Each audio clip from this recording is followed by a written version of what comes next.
Você disse que o mundo é tão ilusório quanto uma miragem no deserto. Mas o fenômeno da água na miragem é puramente ilusório, porque aquela água não pode ser usada para nenhum propósito. O mundo é diferente, pois tem um propósito. Como então a miragem e o mundo são iguais? Um fenômeno não pode ser uma realidade simplesmente porque serve a um ou mais propósitos. Tome um sonho, por exemplo. As criações de sonho têm um propósito. Elas servem à finalidade do sonho.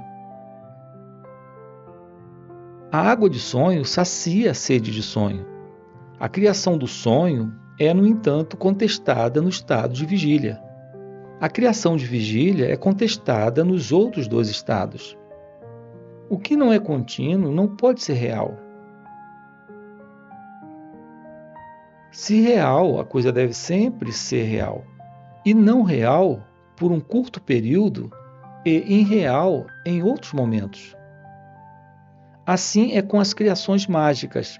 Elas parecem reais, contudo são ilusórias. Do mesmo modo, o universo não pode ser real por si só, isto é, separado da realidade subjacente.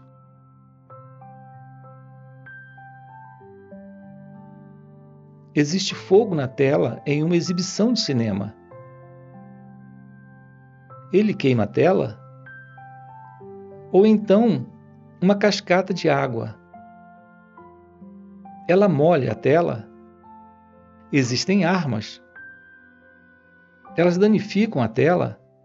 É por isso que se diz no Bhagavad Gita: a alma é indestrutível e incombustível. Não pode ser queimada nem molhada. Fogo e água e tudo mais são fenômenos na tela de Brahman. Eles não o afetam. Muitos visitantes aqui me dizem que obtêm visões ou correntes de pensamento de você. Eu estou aqui há 1 mês e meio e ainda assim eu não tive a menor experiência de qualquer tipo. É porque eu sou indigno de sua graça?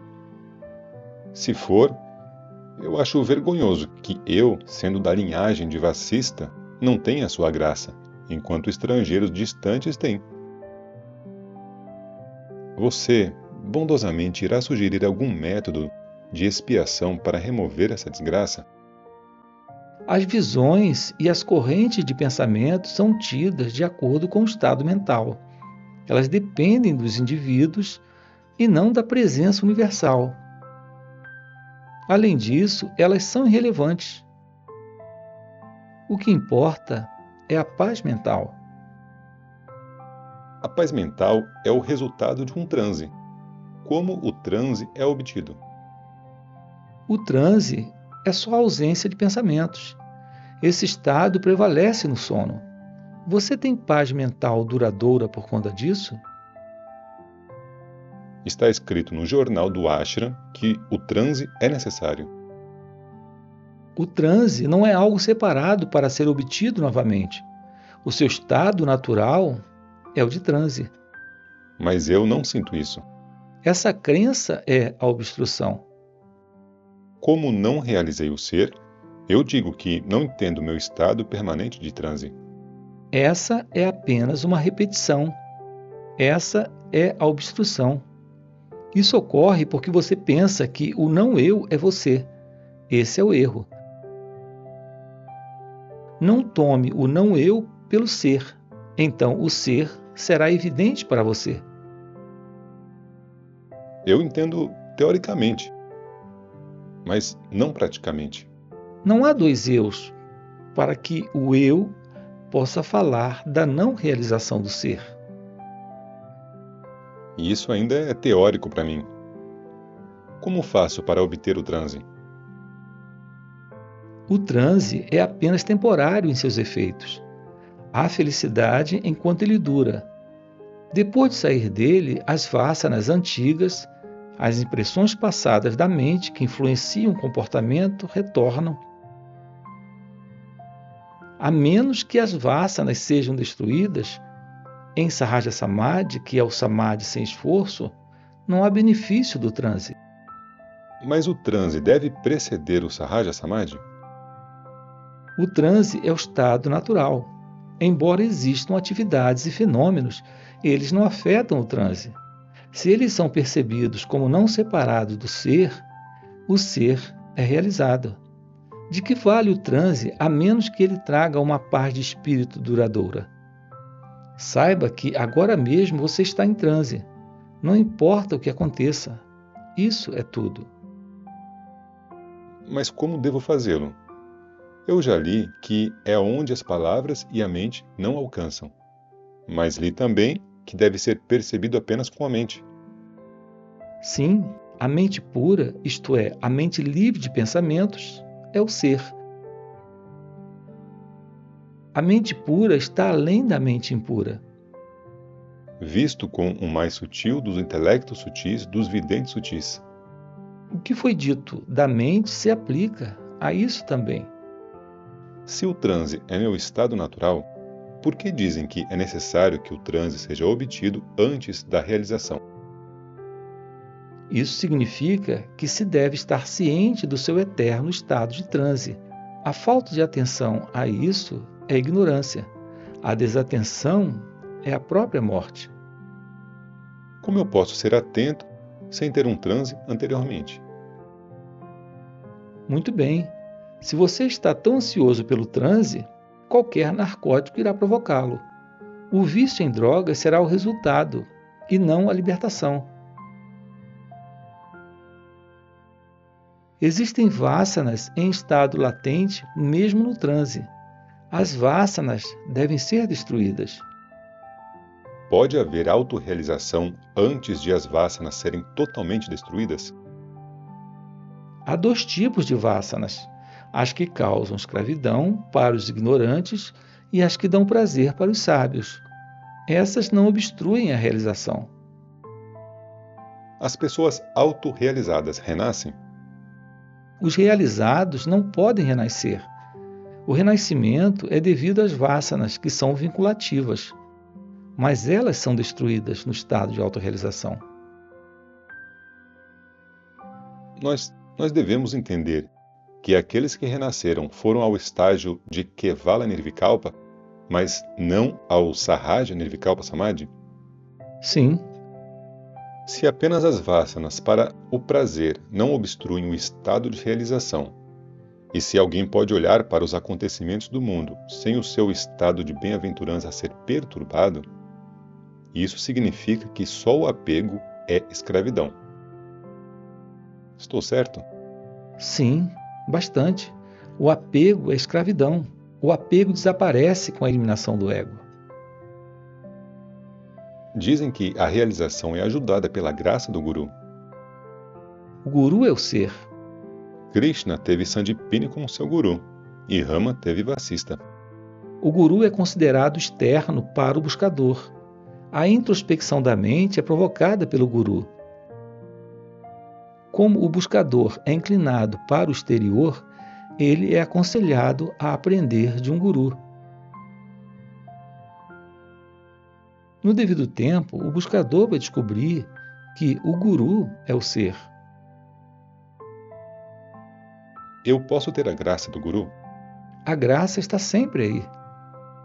mas eu não a sinto. A rendição fará você sentir a graça. Eu entreguei alma e coração. Eu sou o melhor juiz do meu coração. Contudo, eu não sinto a graça. Se você tivesse se rendido, as questões não surgiriam. Eu me rendi. Ainda assim, as questões surgem. A graça é constante, o seu julgamento é variável. Onde mais a falha deve estar? Eu devia ser capaz de me render.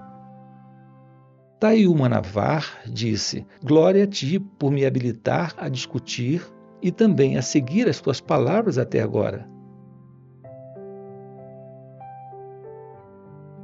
Um cavalheiro índio perguntou como o medo da morte poderia ser superado. Descubra se você nasceu antes de pensar na morte. Só aquele que nasceu poderia morrer. Você está praticamente morto no sono. Qual medo há da morte? Como estamos no sono? Faça a pergunta no sono. Você se lembra da experiência de dormir apenas quando está acordado. Você recorda aquele estado dizendo: eu dormi, felizmente. Por favor, forneça uma ilustração de como existe felicidade no sono. Como você pode dizer eu dormi, felizmente? A experiência está lá para provar a sua felicidade. Não pode haver lembrança no estado de vigília, na ausência da experiência no estado de sono. De acordo, mas por favor, me dê uma ilustração. Como isso pode ser descrito? Se você mergulhar na água para recuperar um objeto, você fala de sua recuperação somente depois de sair da água. Você não diz nada enquanto permanece mergulhado na água. Eu não tenho medo no sono, enquanto agora eu tenho medo da morte. Porque o medo é sempre de alguma coisa. Do que você tem medo? Tenho medo por causa da percepção do corpo, dos sentidos, do mundo, de Svara, do senso de fazedor. Por que você os vê se eles causam medo? Por serem inescapáveis. Mas é você quem os vê. Para quem é o medo? É para eles? Não, é para mim. Porque você os vê, você os teme. Não os veja, e não haverá medo. O que então eu devo fazer no estado de vigília? Seja o ser. Não haverá uma segunda coisa para lhe causar medo. Sim, agora eu entendo. Se eu vejo o meu ser, então a visão é desviada do não ser e há felicidade. No entanto, agora há o medo da morte. Apenas aquele que nasce deve morrer. Veja se você nasceu absolutamente, para que a morte o ameace.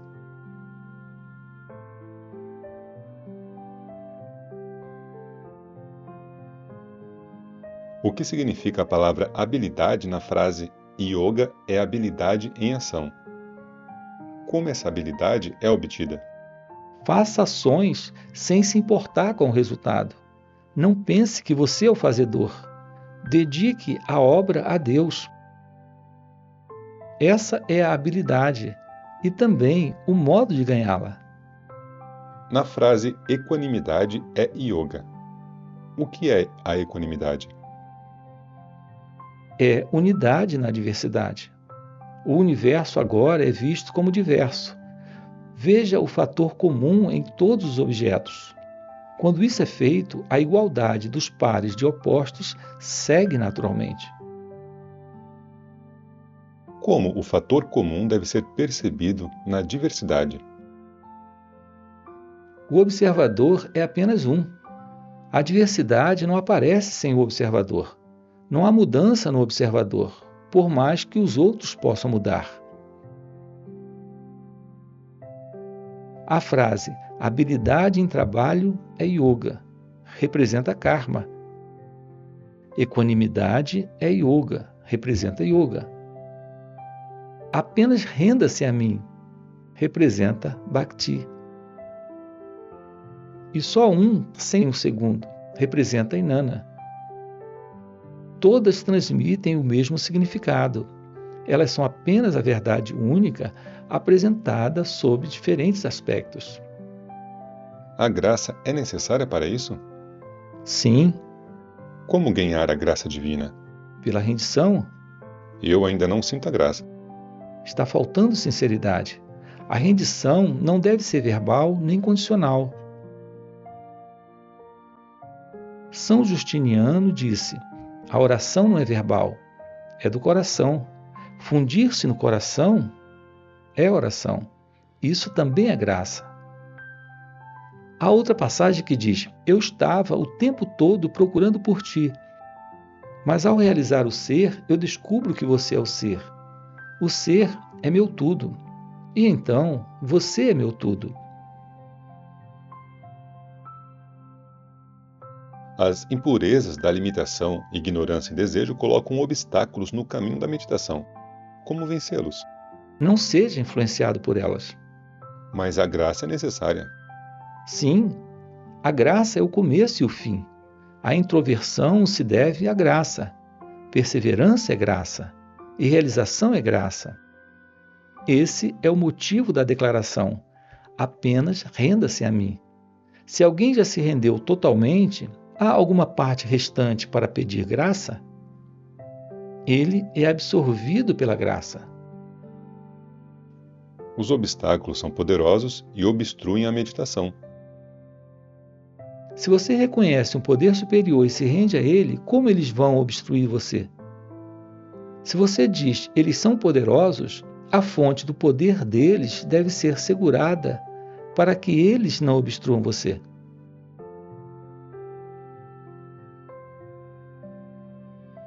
No decorrer de uma conversa informal, Sri Bhagavan apontou que a autorrealização é possível apenas para os aptos. As vássanas devem ser eliminadas antes que a iluminação espiritual surja. O buscador deve ser como Janaka, o rei que teve que reconhecer Astavakra como um guru e se render completamente a ele, para só então ver a verdade. Deve-se estar pronto para sacrificar tudo pela verdade. A renúncia completa é um indicador de aptidão.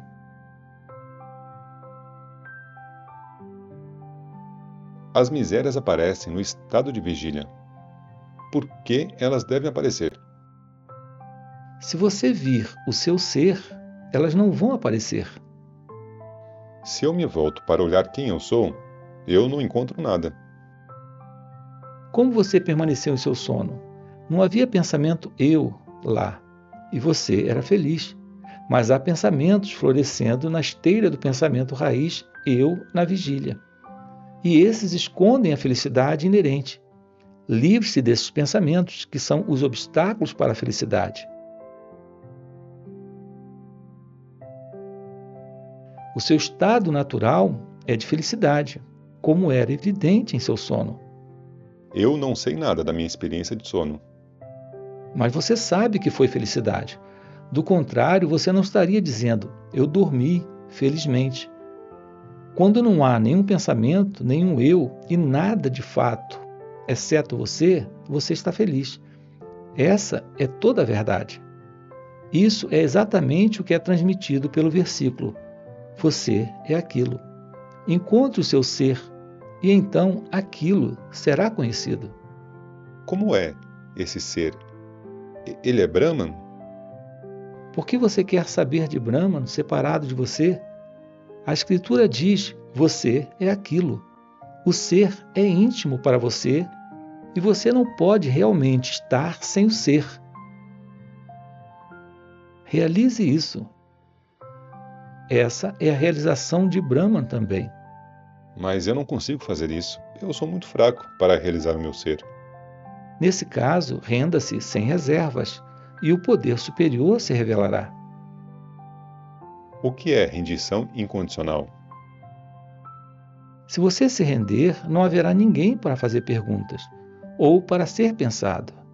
Os pensamentos são eliminados por se manter a atenção no pensamento raiz, eu, ou pela entrega incondicional ao poder superior. Esses dois são os únicos caminhos para a realização.